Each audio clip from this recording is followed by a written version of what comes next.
pourquoi les océans deviennent-ils de plus en plus acides? D'où provient l'acidification des océans? C'est la question à laquelle je vais essayer de répondre aujourd'hui dans cette vidéo. Avant de continuer, je trouve qu'il est intéressant de faire un point sur le pH. Le pH, on en a déjà tous entendu parler, et le pH, ça veut dire potentiel hydrogène. Mesurer le pH, ça revient à déterminer la concentration en ions hydrogène dans une solution. L'échelle de pH, elle va de 1 à 14. Quand on est dans une solution dont le pH se rapproche de 1, on est dans une solution qui est dite acide. Ça veut dire qu'il y a beaucoup d'ions hydrogène dans la solution. Quand on est sur un pH de 7, on est sur une solution dite neutre. Et quand on est sur un pH qui se rapproche de 14, on est dans une solution dite basique. Donc plus il y a d'ions hydrogène dans une solution, plus le pH tend vers 1, tend à être acide. Voilà, donc ça c'est le pH. Il fallait absolument que je fasse un point dessus parce qu'on parle de l'acidification des océans, donc acide pH. Maintenant que ça c'est dit, je vais pouvoir enchaîner sur les causes de l'acidification des océans. Il y a 3 causes à l'acidification des océans. La première, et c'est celle qui est la plus connue, et c'est celle qui a le plus gros impact sur l'acidification des océans, ça va être le CO2. Alors tu le sais, le CO2 c'est un gaz à effet de serre, et le CO2 c'est à la fois un gaz qui est émis naturellement, mais c'est également, depuis l'ère industrielle, un gaz qui est produit par les activités humaines. Donc ça peut être très bien de la combustion de combustibles fossiles, de la déforestation, etc. Et ce CO2 qui va se trouver dans l'atmosphère, au contact de l'eau, ce CO2 va se dissoudre. Et ce CO2 se dissout facilement dans l'eau. Pour que ce CO2 puisse se dissoudre, ça va dépendre de 3 facteurs. Le premier facteur, ça va être la pression. Plus la pression augmente, comme c'est le cas dans les eaux profondes, plus la solubilité du CO2 augmente. Donc plus la pression augmente, plus le CO2 se dissout facilement. Donc ça, c'est le premier paramètre. Le deuxième paramètre, c'est la température. Moins la température est élevée, plus le CO2 se dissout facilement dans l'eau. Donc plus l'eau est froide, plus la solution est froide, plus l'eau est froide, plus le CO2 se dissout facilement. Ça, c'était le deuxième paramètre. Et le troisième paramètre, ça va concerner la salinité. Moins un milieu, moins une eau est saline, plus la solubilité est élevée. Donc moins une eau est salée, plus le CO2 se dissout facilement dans l'eau. Donc ça, c'est les 3 paramètres par rapport à la dissolution du CO2. Et rien qu'en disant ça, rien qu'en voyant ces 3 paramètres, on peut déjà imaginer, on peut déjà voir qu'il va y avoir une disparité par rapport au captage et à la dissolution du CO2 par les océans, suivant où est-ce qu'on se trouve sur Terre. Plus il fait froid, plus le CO2 se dissout facilement. Donc ça va être surtout au niveau des pôles. Les océans au niveau des pôles vont capter beaucoup plus de CO2, parce que ce CO2 va pouvoir se dissoudre facilement dans l'eau par rapport à une eau dite chaude, donc par rapport à une eau tropicale. Donc on voit déjà, rien qu'en disant ça, on n'est pas égal partout sur Terre. Donc ça, c'est la première cause de l'acidification des océans et la principale. La deuxième cause, ça va être la circulation océanique. On a les courants qui vont redistribuer comme ça les eaux riches en CO2 dissous. Et on va avoir comme ça, grâce à ces phénomènes-là, un transfert du CO2 dissous des eaux de surface vers les profondeurs. Et comme ça, on va avoir un stockage du CO2, un stockage du carbone dans les océans, dans les profondeurs. Peut-être d'ailleurs que tu as déjà entendu ce terme, les océans sont des puits de carbone. Et bien justement, c'est dû à ce stockage grâce à ce mélange d'eau. Et ce mélange d'eau, il va surtout se produire, il va avoir un effet beaucoup plus important dans les zones polaires, là où l'eau est froide. Parce qu'on a un phénomène de remontée des eaux profondes et un mélange très efficace qu'on appelle upwelling. Et grâce à ce mélange, ça permet comme ça d'avoir du CO2 dissous qui s'incruste, qui va en profondeur dans l'eau. Donc ça permet un stockage du CO2 dans l'eau. Et c'est les zones polaires, parce que là tu peux dire on parle des zones polaires, mais bizarrement, ces zones polaires, c'est pas là où la pollution est émise, où la pollution est créée. Et ça, c'est ce qu'on appelle la pollution transférée. C'est-à-dire qu'on a des sources de pollution qui sont à un endroit, et avec l'environnement, avec les vents, avec la météo, avec les courants océaniques, etc., cette pollution va être transférée, va bouger de sa source d'émission à un autre endroit. Et ça, c'est la pollution transférée. Donc ça, c'est la deuxième cause à l'acidification des océans. La circulation océanique et la pollution transférée. La troisième cause de l'acidification des océans, c'est dû à l'oxyde d'azote, donc qui est produit par les transports et par l'agriculture, mais également par le dioxyde de soufre, qui lui va être produit par l'industrie et plus naturellement également par les volcans. Alors je t'en parle parce que cela, tu en as déjà entendu parler, quand on parle de pluie acide, c'est de ces composés-là qu'on parle. Les pluies acides, c'est de l'acide nitrique et de l'acide sulfurique. Donc, ces composés vont être responsables de l'acidification, non pas directement des océans, mais des masses d'eau continentales, directement là où la production est faite. Donc on va se retrouver comme ça avec des eaux qui vont ruisseler dans les rivières, dans les lacs, ça va acidifier localement le milieu, et puis à la fin, ça peut se retrouver dans d'autres exutoires, comme la mer et les océans, et aller acidifier également les zones côtières. Mais ces pluies acides, ça va être surtout représenté au niveau des masses d'eau continentales. Voilà, donc ça c'est les trois causes à l'acidification des océans. Le premier, c'est le CO2. Le deuxième, c'est les courants océaniques et la pollution transférée. Et le troisième, c'est l'oxyde d'azote et le dioxyde de soufre. Donc maintenant que j'ai présenté les trois causes, on va pouvoir passer aux conséquences. Donc la première conséquence, en fait, c'est même pas la première, c'est la grosse conséquence de laquelle va se dérouler d'autres choses derrière. Ça va être l'augmentation de l'acidité et la diminution de l'ion carbonate. J'ai parlé du CO2. Le CO2, quand il est dans l'atmosphère, on l'a dit, je l'ai dit, il se dissout dans l'eau. Quand le CO2 rentre en contact avec l'eau, ça va former de l'acide carbonique, H2CO3. Cet acide carbonique, il va subir d'autres transformations. Il va perdre un hydrogène. Donc ça veut dire qu'on va se retrouver avec de l'acide carbonique H2CO3 qui va se dissoudre en ion H+, notre fameux ion qui sert à l'acidification des océans, qu'on mesure dans le pH. Donc il va se dissoudre en ion H+, et en ion bicarbonate, HCO3-. Et cet ion bicarbonate va également se dissoudre en ion H+, donc encore lui, et en ion carbonate, CO3, 2-. Alors évidemment, ça dépend de plein de conditions, plein de facteurs, mais le schéma classique, c'est ça, du CO2 qui va se terminer par se dissoudre au final en ion carbonate. Et là, ce qu'il faut comprendre, c'est qu'on a deux choses. La première chose, on va avoir des ions H+ dans l'eau, donc ça va augmenter l'acidité de la solution, augmenter l'acidité de l'eau, et en parallèle, on a ces ions carbonates. Et ces ions carbonates, c'est des ions. Le carbonate est utilisé par plein d'animaux, par plein d'espèces, comme les mollusques, les coraux, les phytoplanctons, pour fabriquer leurs coquilles et leurs squelettes. Et donc, suivant les conditions, suivant les facteurs, ce carbonate n'est pas forcément disponible pour eux pour pouvoir fabriquer leurs coquilles et leurs squelettes. Donc plus l'eau devient acide, moins il y a de carbonate. Moins le CO2 va se dissocier petit à petit en carbonate. Donc il y aura moins de carbonate disponible pour ces animaux. Et donc ça va fragiliser à la fois les populations, je pense aux coraux, les habitats, etc. Ça va également ralentir la croissance.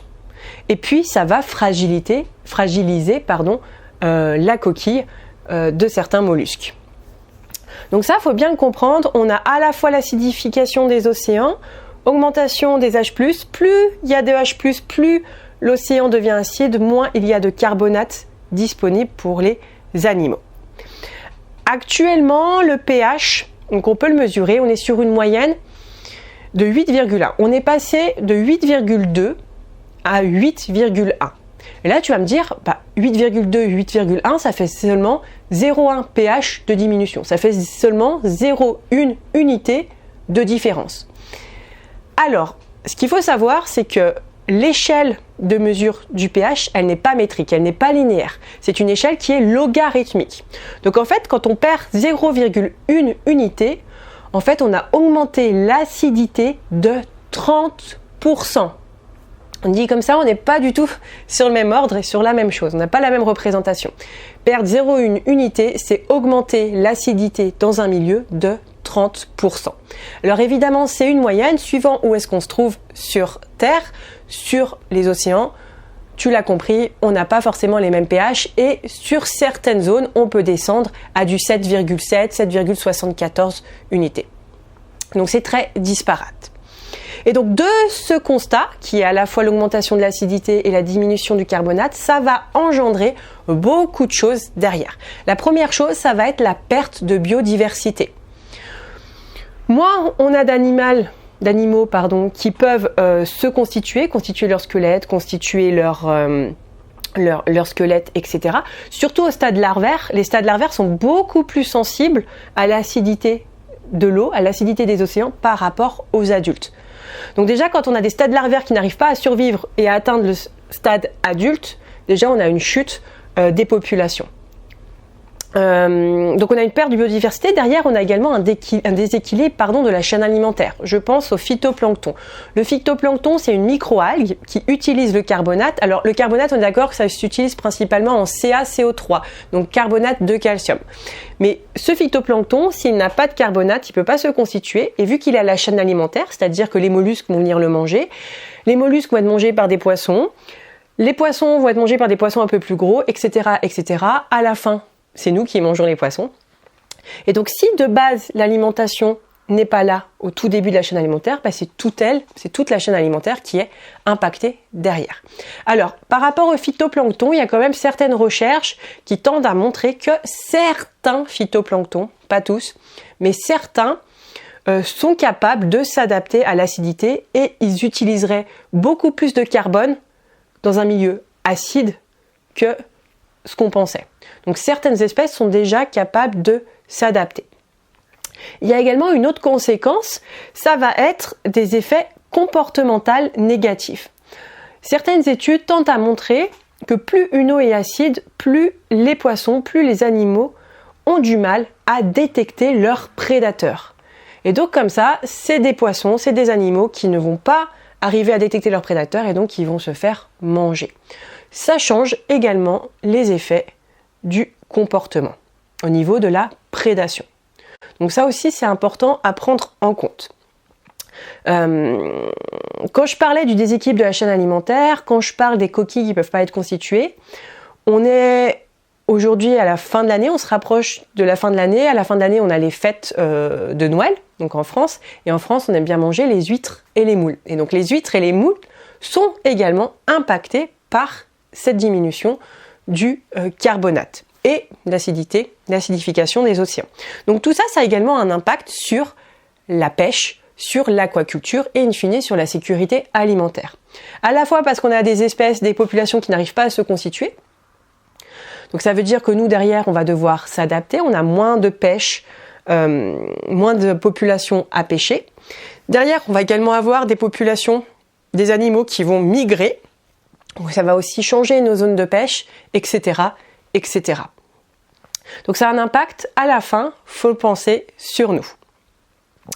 On va également avoir, surtout pour les zones côtières, sur les zones côtières et puis les zones continentales par rapport aux eaux acides, aux pluies acides, on va avoir une augmentation des zones mortes et une prolifération d'algues due au fait justement qu'il y a une faible oxygénation. Donc on peut avoir des algues nuisibles qui vont également se poser, se constituer à cause de l'acidification des océans, à cause de l'acidification de l'eau. Et derrière, on a évidemment avec tout ça un risque d'extinction des espèces, mais ça, tu le sais, parce que s'il n'y a pas début de la chaîne alimentaire, etc., s'ils se font facilement manger, tout ça derrière, extinction de certaines espèces. Tu l'as compris, on a surtout un déséquilibre chimique des océans. Plus le CO2 est absorbé par les océans, plus le pH diminue, plus le pH diminue, plus il devient acide, plus la capacité des océans à absorber le CO2 diminue également. Donc ça veut dire qu'à un moment donné, on va arriver à une saturation.